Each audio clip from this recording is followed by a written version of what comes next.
Welcome again everyone. In this part of video, I am going to discuss the calculation of calorific value using bomb calorimeter. So in this part, I am going to discuss that how can we calculate the calorific value of fuel using bomb calorimeter apparatus. Apart from that calculation, I have already mentioned the working principle and construction part in another videos. The description box have been provided in the link has been provided in description box. So let's start with calculation part. तो पहले simple calculation और उसके बाद calculation with corrections. Calculation part, इस calculation part में हमें ये पता होना चाहिए कि हम क्या क्या चीज़ें अपने bomb calorimeter experiment से understand कर पाए हैं. तो उन्हीं में से कुछ terms को consider करते हुए सबसे पहले हमने ये माना कि हमारे पास जो mass of fuel है that is X is mass of fuel sample जितना कि हमने क्रूसिबल के अंदर प्लेस किया था. जो कैपिटल W है that is mass of water taken in calorimeter जितना भी कैलोरीमीटर के अंदर पानी था. इसके बाद हमने एक और टर्म कंसिडर की थी जिसको मैंने लास्ट वीडियो में एक्सप्लेन किया था, small w, which is mass of water equivalent in gram of calorimeter.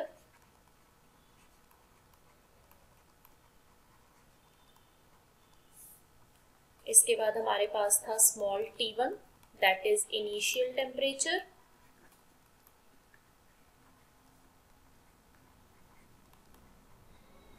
फिर था हमारे पास T2 that is final यानी जो मैक्सिमम टेम्परेचर आया with the help of Beckmann's thermometer वो था. और कैपिटल L जिसको हमने कंसिडर किया था HCV या GCV ग्रॉस कैलोरीफिक वैल्यू की फॉर्म में, that is GCV of fuel in calorie पर ग्राम. तो इन सारी टर्म्स को यूज करके हमने अपने प्रिंसिपल पर जब अप्लाई किया तो हमारे पास आया liberated heat is equal to absorbed heat. और इस लिबरेटेड हीट और एब्जॉर्ब्ड हीट का क्लैरिफिकेशन हम कहाँ से करेंगे. लिबरेटेड हीट होगी, suppose we are having x gram of fuel और इसकी कैलोरीफिक वैल्यू है L, तो ये लिबरेटेड हीट, एब्जॉर्ब्ड हीट जितना भी वाटर हमारे पास है कैपिटल W और स्मॉल w, उसके अंदर जो टेम्परेचर चेंज हुआ T2 माइनस T1 की फॉर्म में, दैट इज एब्जॉर्ब्ड हीट. तो अगर अपनी इस प्रिंसिपल को यूज करके हमें L की वैल्यू निकालनी हो तो हमारे पास क्या आएगा, capital W plus small w T2 minus T1 divided by X. तो ये पहला पार्ट था जिसको मैंने इससे पहली वीडियो में भी मेंशन किया था, बट यहाँ पर मेंशन करना इसलिए ज़रूरी है क्योंकि इसी की हेल्प से हम करेक्टेड कैलोरीफिक वैल्यू की कैलकुलेशन करेंगे जिसमें हम इस पूरे एक्सपेरिमेंट में होने वाले डिफरेंट करेक्शंस की बात करते हैं. तो ये तो हमारी पहली कैलकुलेशन हुई. अब हम बढ़ते हैं इसके बाद दूसरे पार्ट ऑफ कैलकुलेशन की तरफ. यानी अगर हमें बिल्कुल एक्यूरेट वैल्यू निकालनी है तो हम इसको कैलकुलेशन करेंगे विद करेक्शंस के साथ. Calculation with corrections. अब ये कौन से करेक्शंस हैं जिनको हम अपने फॉर्मूले में इंक्लूड करेंगे. तो इसमें से 3 से 4 करेक्शंस हम डिस्कस करेंगे जिसको डायग्राम की हेल्प से भी मैं आपको समझाऊंगी. सबसे पहला करेक्शन जो हमारे पास आता है उसको हम कहते हैं कूलिंग करेक्शन. इसको रिप्रेजेंट करते हैं कैपिटल C स्मॉल c से. It is cooling correction. तो पहले सारे करेक्शंस में मेंशन कर दूं, उसके बाद आपको अंडरस्टैंड कराऊंगी with the help of diagram कि ये होते क्या है. Capital A small c is acid correction. ये सारे के सारे करेक्शंस हमारी वर्किंग ऑफ बॉम्ब कैलोरीमीटर के अंदर ही होते हैं. इसके बाद आता है capital F C. This is fuse wire correction.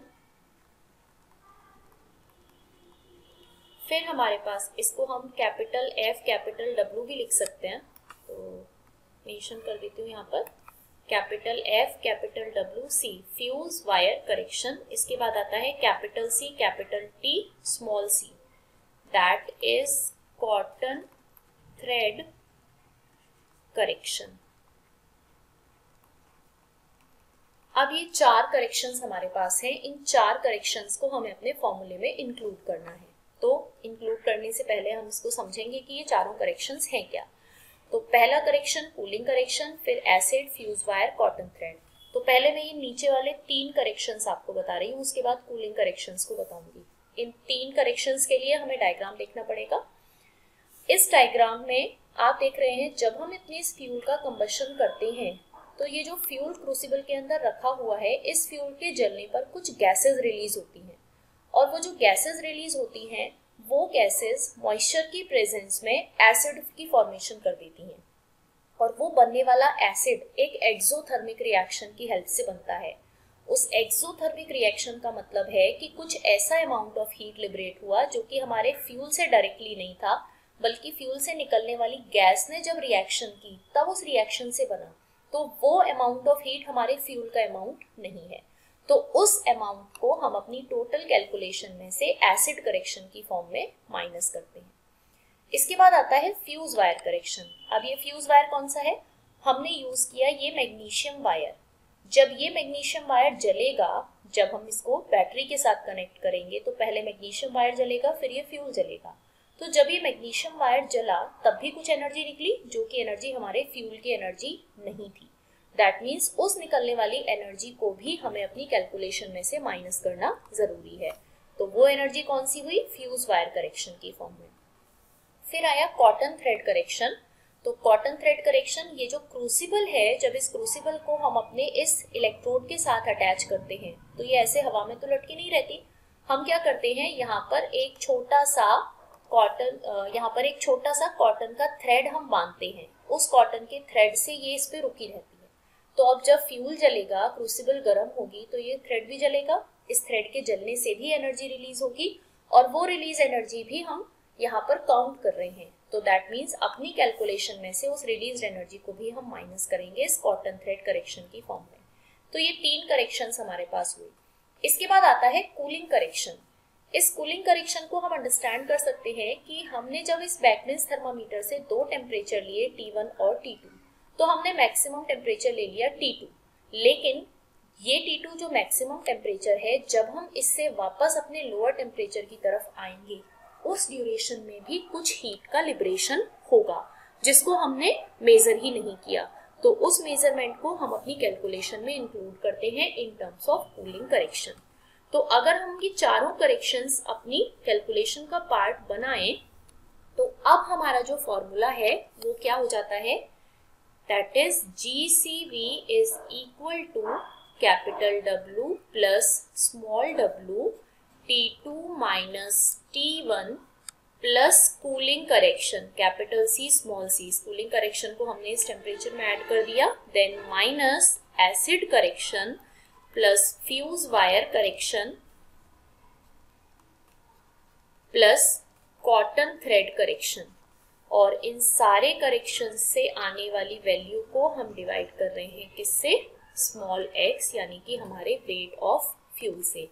तो अब ये जो फॉर्मूला निकल कर आया विद करेक्शंस, ये हमारी एग्जैक्ट कैलकुलेशन होती है, जिस एग्जैक्ट कैलकुलेशन की हेल्प से without any correction, without any excess value, without any minimum value हमें क्या मिलती है, GCV, यानी कि calorific value of the fuel. और इस GCV को हम कोरिलेट कर सकते हैं HCV के साथ, अपने पुराने कोरिलेशन को ध्यान में रखते हुए, जो मैंने आपको इससे पहली कैलोरीफिक वैल्यू की वीडियो में बताया है। The link is already in description box, आप वहां से देख सकते हैं। HCV is equal to GCV minus 0.09 H into latent heat of steam। इसको यूज करके हम GCV और HCV दोनों की कैलकुलेशन कर सकते हैं। तो आई होप आपको ये करेक्शंस और हमने क्यों इंक्लूड किए करेक्शंस, कैसे इनको हम अपने फॉर्मूले में इंक्लूड करेंगे, क्यों वैल्यू प्लस माइनस हो रही हैं, ये सारे पार्ट आपने अंडरस्टैंड किए होंगे। If there is any doubt in any part or in any kind of calculation, you can write down in comment box. Thank you so much.